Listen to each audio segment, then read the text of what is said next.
சம்பளம் படுவாங்க. ரொம்ப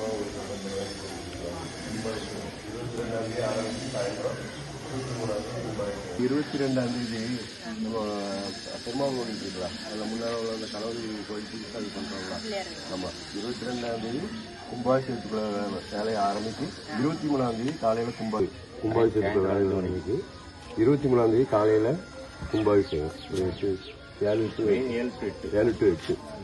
23ஆம் தேதி கும்பாபிஷேகம் முடிஞ்ச உடனே எல்லாம் முடிஞ்ச உடனே அன்னதானமும் இருக்கு. நம்ம பெருமாள் கோயில் இருக்கலாம், அதில் முன்னால் நம்ம அரசு மரத்தடியில் விநாயகர் இருக்கலாம். அந்த விநாயகர் சிலை வந்து புதுசாக வந்து நம்ம இதுபடி பிரதிஷ்டை பண்ணுறோம். அது 22ஆம் தேதி சாயந்தரம் 5 மணிலேருந்து 7 மணி வரை அதுக்குள்ள பரிகாரங்கள் நடக்கு. 23ஆம் தேதி காலையில் 7 to 8 மணிக்குள்ள வந்து கும்பாபிஷேகம் மெயின் பூஜை. அது எல்லாம் முடிஞ்ச உடனே வர்ற எல்லாருக்குமே அன்னதானம் இருக்கு. சரியா? குடும்பத்தோட பெருமாள் கோயில் இருக்கலாம், அதுக்கு முன்னால் அரசு மரத்தடியில் விநாயகர் இருக்காங்க. விநாயகர் சாமியை புதுசா சிலை இது பண்ணி பிரதிஷ்டை பண்றோம். 22ஆம் தேதி சாயந்தரம் 5 to 8 மணி வரை அதுக்குள்ள பூஜைகள் இருக்கு.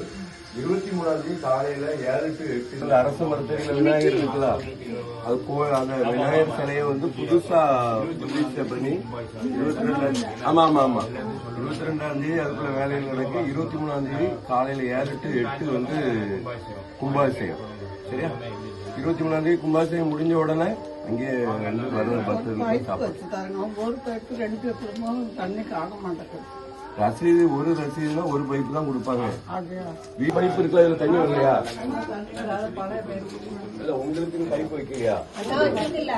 அது தண்ணி வரலையா?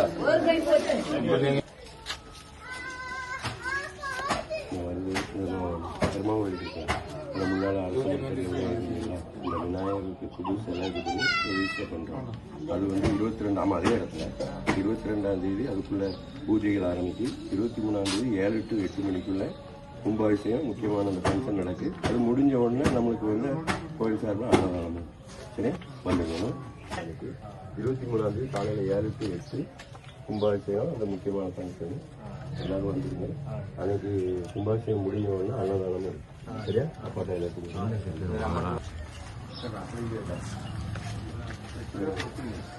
பெருமாள் முன்னால வழக்கம் விநாயகர் இந்த விநாயகர் வந்து புதுசாக பிரதிஷ்டை பண்ணுறோம்.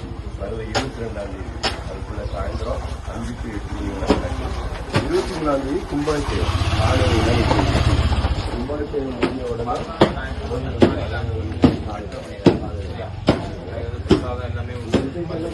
காலையிலே வந்துருக்காங்க. என்ன சனிக்கிழமை சாயங்காலம் அங்க கோயிலுக்கு வரணும். நம்ம அசுரத்துக்கு கீழே கரந்தி இருக்கலாம், புதிய செலை வைக்கிறோம். பூஜைகளும் 23ஆம் தேதி அதுக்குள்ள கும்பாபிஷேகம் காலையில 5 மணிலிருந்து 8 மணி. அந்த பிரசாதம் எல்லாமே வந்து எல்லா தேதி சாயந்தரம் 5 மணிலிருந்து 8 மணி வரை அதுக்குள்ள அந்த பூஜைகள்லாம் நடக்கும். 23ஆம் தேதி காலையில 7 to 8 கும்பாபிஷேகம் முக்கியமான ஃபங்க்ஷன் 23ஆம் தேதி. சரியா? நீங்க வந்துடணும். அன்னைக்கு கும்பாபிஷேகம் எல்லாம் முடிஞ்ச பிறகு வர முடிய எல்லாருக்குமே அன்னதானம் இருக்கு. காலையில கூட்டு அன்னதானம் இருக்கு. வந்துருங்க எல்லாத்தையும். 22ஆம் தேதி அரசு மரத்துக்கு விநாயகர் இல்லை, அந்த விநாயகருக்கு யாருக்கான பூஜை நடக்கு. 22ஆம் தேதி 23ஆம் தேதி கும்பாபிஷேகம். சரியா? காலையில 7 to 8 கும்பாபிஷேகம் முடிஞ்ச உடனே வரக்கூடிய எல்லாருக்குமே வந்து 22ஆம் தேதி அதுக்குள்ள பூஜை சாயங்காலம் 5 மணிக்கு தொடங்கி 8 மணிக்கு முடிஞ்சிடும்.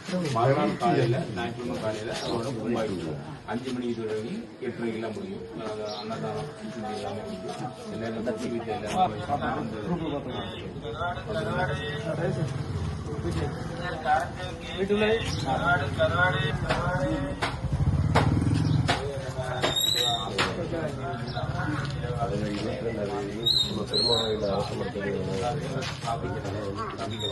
அதுக்குள்ள பூஜைகள் வந்து 5 மணிக்கு சாயங்காலம் தொடங்கி 8 மணிக்கெல்லாம் முடிஞ்சிடும். அது பிரசாதம் எல்லாம் கொடுத்துட்டு பின்ன மறுநாள் காலையில 5 மணிக்கு கும்பாபிஷேகம் அது தொடங்கி 8 மணிக்கு முடியும். அன்னதானம் எல்லாமே காலையில சரி அங்க வாங்க. என்ன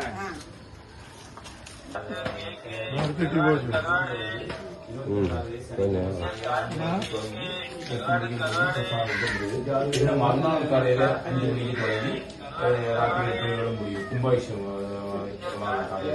காலையில அன்னதானம் எல்லாமே வந்து 22ஆம் தேதி காலையில 8:30 காலையில வந்து சாயந்தரம் 22ஆம் தேதி சாயந்தரம் 5 மணிலேருந்து 8:30. அது முடிஞ்சவரை மறுநாள் காலையில 5 மணிக்கு தொடங்கி 8:30 கும்பாபிஷேகம். அதுக்கு அன்னதானம் எல்லாமே இருக்கு. எல்லாரும் எல்லாமே எழுதி இருக்கு, பாத்துக்கோங்க. சாயந்தரம் 5 மணிக்கு 8:30 மணி வரை ஆரம்பிக்கும். மறுநாள் காலையில் 5 மணிக்கு கணபதி ஹோமத்தோட பூஜை ஆரம்பிக்கும். ஒரு 8:30க்குள்ள வந்து கும்பாபிஷேகம் நடக்கும். அந்த இதுக்கு அதுக்கு பிறகு முடிஞ்ச உடனே அன்னதானம் இருக்கு, குடும்பத்தோட வந்து. சரி, அப்போ வந்து ஐயாவுக்குலேருந்து எல்லாருக்கும் தெரியும் இந்த முக்கிய கணபதி கோயில்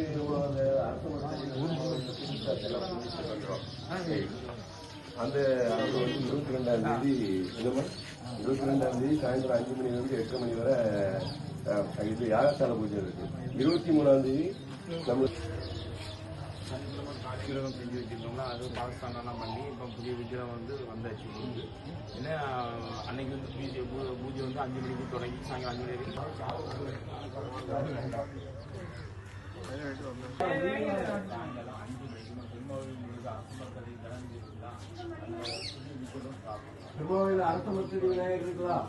8 மணிக்குள்ள இதெல்லாம் இருக்கு.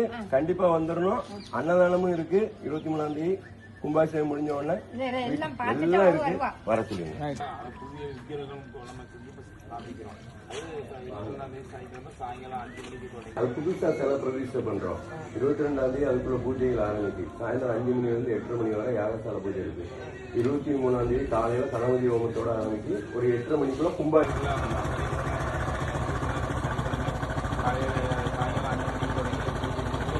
பண்ணுவீங்க.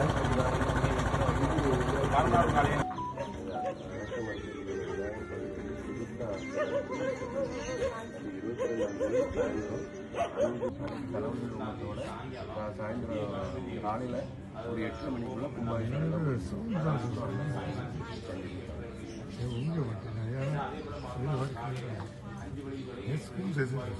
புதுசா பிரதிஷ்டை பண்றோம். அது வந்து 22ஆம் தேதி சாயந்தரம் 5 மணிலேருந்து 8 மணிக்குள்ள. மறுநாள் காலையில வந்து 5 மணிக்கு கணபதி ஹோமம் 23ஆம் தேதி ஞாயிற்றுக்கிழமை. அதுக்குள்ள 8:30க்குள்ள கும்பாபிஷேகம் முடிஞ்சிடும்.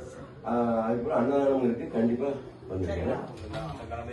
புதிய கணபதி ஸ்தாபிக்கிறோம். அது 22ஆம் தேதி சனிக்கிழமை சாயங்காலம் 5 மணிலேருந்து 8 மணிக்குள்ள அந்த ஃபங்க்ஷன் நடக்குது. பின்ன அதே இது வந்து மறுநாள் காலையில 5 மணிக்கு தொடங்கி 8:30 மணிக்கு கும்பாபிஷேகம் எல்லாமே நடக்குது. அன்னதானம் எல்லாமே வந்து கண்டிப்பா வந்துருங்க. அம்மாட்டின்னு சொல்லிடுங்க.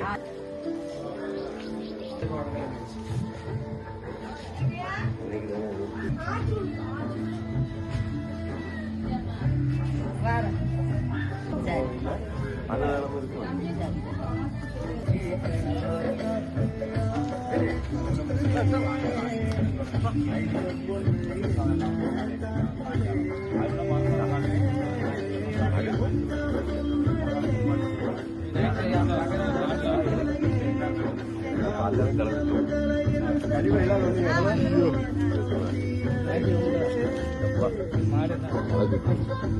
அடிப்பட்டி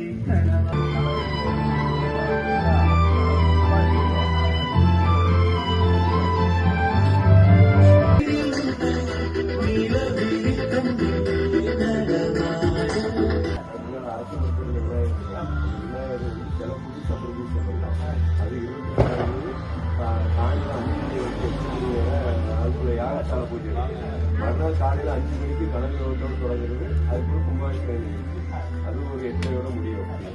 நிர்மலா சீதாராமன் அந்த பாராட்டு இல்லை கோயம்புத்தூர்ல ஜிஎஸ்டிலாம் கொஞ்சம் குறைச்சாங்கல்ல. வந்துருங்க என்னம்மா. சரியா? 22ஆம் தேதி சாயந்தரம் 5 to 8:30, 23ஆம் தேதி காலையில் 5 to 8:30 மணி வரை 8:30க்குள்ள கும்பாபிஷேகம் நடக்கும். ஞாயிற்றுக்கிழமை கும்பாபிஷேகம் நடக்கும். சரியா? வந்துருங்க.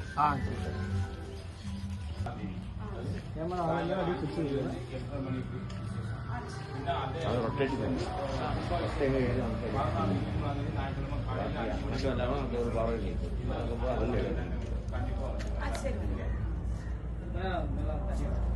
ரொம்ப ரிஸ்க்கு. 22ஆம் தேதி சாயந்தரம் 5 மணிலேருந்து 8:30 மணிக்குள்ள ஏகாசால போட்டிருக்காங்க. மறுநாள் காலையில 23ஆம் தேதி ஞாயிற்றுக்கிழமை 5 மணிக்கு கடவுள் ஹோமத்தோட ஆரம்பிக்கும். அதுக்கு பிறகு சாமி கிழமை இருக்கிறது. அதுக்கு ஒரு கும்பாபிஷேகம். இந்த கும்பாபிஷேகம் முடிஞ்ச உடனே ஒரு 8 மணிக்கு அன்னதானம் கண்டிப்பா வரும்.